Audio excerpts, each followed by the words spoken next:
Sex need not be so tactic, for there's nothing wrong with it. God designed it and made it. It's here for profit.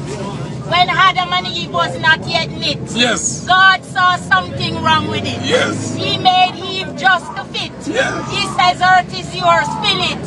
So there's nothing wrong with it. Nothing. But for people not yet knit, to even dare to taste of it, fornication they commit. Serious sin is it. God will surely judge for it. If you're already knit and even seek another fit, it's adultery you commit. You must now repent of it, for you can't be saved with it. Man with woman, God planned it. Man with man, no place for it. Man with beast, disgrace on it.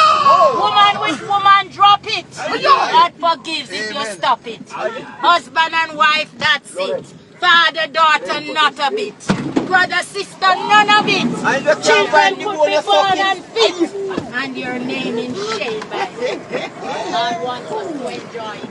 But such he did prohibit. For AIDS and others like it. So stay within the limits and never you'll regret it. Don't neglect your wife a bit. Don't deny your husband a bit. Unless he or she permits. Or if he or she should stray a bit, you would be the cause of it.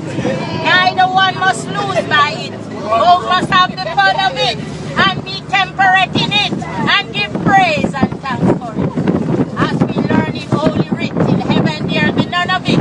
Is a fact, I must admit. But why should we fret on it? When we read in Holy Writ that heaven will be better than it.